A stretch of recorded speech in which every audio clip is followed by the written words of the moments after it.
السلام علیکم، this is Aizal Ahmed and welcome to horror discussions.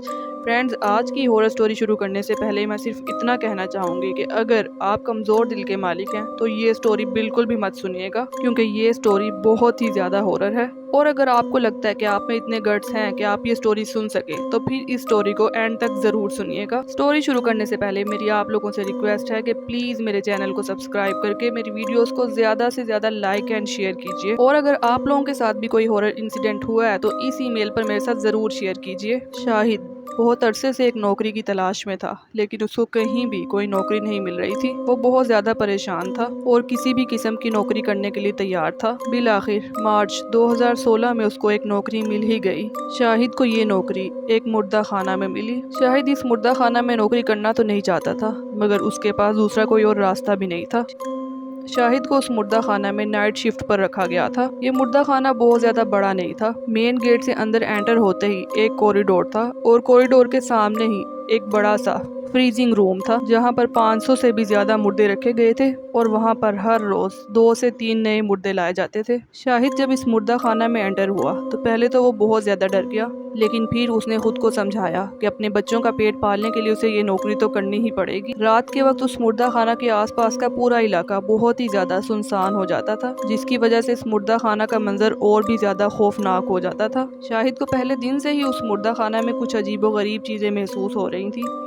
جیسے کبھی وہ کھڑا ہوتا تھا تو اس کو ایسا لگتا تھا جیسے اس کے پیچھے کوئی کھڑا ہے، کبھی اس کو کوئی سایہ اپنے سامنے سے گزرتا ہوا نظر آتا تھا، اور کبھی اس کو اس بڑے سے فریزنگ روم میں سے بہت عجیب و غریب آوازیں آتی تھی۔ لیکن شاہد نے اپنا ذہن بنا لیا تھا کہ اگر اس کو یہاں پر نوکری کرنی ہے تو اس کو یہ سب چیزیں تو برداشت کرنی ہی ہوں گی۔ ابھی شاہد کو اس مردہ خانہ میں نوکری کرتے ہوئے 1 ہفتہ ہی ہوا تھا کہ ایک رات شاہد جب اس فریزنگ روم کے باہر بیٹھا تھا تو اس کو اس روم کے اندر سے بہت عجیب سی آواز آئی، اور شاہد یہ دیکھنے کے لیے کہ یہ آواز کہاں سے آئی ہے اس روم کے اندر گیا۔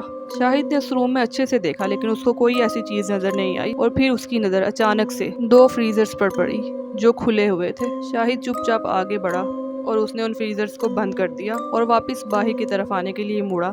ابھی شاہد کچھ قدم ہی آگے بڑھا تھا کہ اس کو پھر سے ایک آواز آئی۔ شاہد وہیں رک گیا۔ اب اسے ڈر لگنے لگا تھا۔ اس نے ہمت کر کے آرام آرام سے پیچھے مڑ کر دیکھا تو وہ فریزرز پھر سے کھلے تھے۔ ان فریزرز میں جو ڈیڈ باڈیز تھی وہ ایک عورت اور ایک بچی کی تھی، جن کو اسی دن صبح کے ٹائم پر وہاں پر شفٹ کیا گیا تھا۔ شاہد پھر سے آرام آرام سے آگے بڑھا اور ان فریزرز کو بند کر دیا اور کچھ سیکنڈز کے لیے وہیں پر رکا، لیکن اس بار وہ فریزرز نہیں کھلے تھے۔ شاہد کو لگا کہ اب سب کچھ ٹھیک ہے، اور وہ واپس باہر جانے کے لیے نکلا۔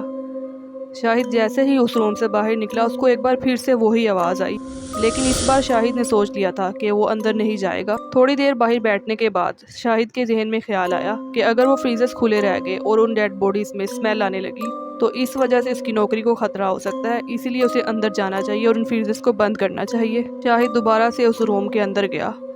اب جیسے ہی شاہد ان فریزرز کے پاس گیا تو اس نے جو دیکھا اسے اس کے رونگٹے کھڑے ہو گئے۔ شاہد نے دیکھا کہ وہ دونوں فریزرز، جن میں ایک عورت اور ایک بچی کی ڈیڈ باڈیز تھی، دونوں خالی تھے اور وہ ڈیڈ باڈیز وہاں سے غائب تھی۔ یہ منظر دیکھنے کے بعد شاہد کی حالت بہت زیادہ خراب ہو اور وہ چیختا چلاتا اس روم سے باہر نکلا۔ اس وقت شاہد اس پورے مردہ خانہ میں اکیلا تھا۔ شاہد کو کچھ سمجھ نہیں آ رہا تھا کہ اس کے ساتھ کیا ہو رہا ہے۔ وہ فوراً اس مردہ خانہ کے مین گیٹ کی طرف بھاگا تاکہ وہ وہاں سے باہر نکل سکے، لیکن ابھی وہ گیٹ کے پاس پہنچنے ہی والا تھا کہ اس نے دیکھا کہ وہ عورت اور بچی اس کے سامنے کھڑے ہیں۔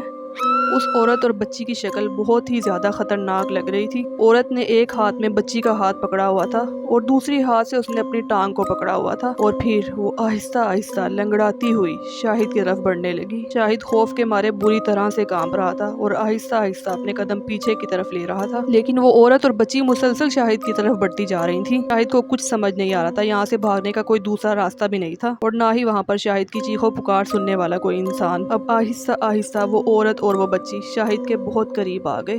شاہد پھٹی ہوئی آنکھوں سے اس عورت کو دیکھ رہا تھا کہ اس عورت نے اچانک سے اپنا ہاتھ بڑھایا اور شاہد کی گردن کو دبوچ لیا۔ جیسے ہی اس عورت نے شاہد کی گردن کو پکڑا، شاہد وہیں پر بے ہوش ہو گیا۔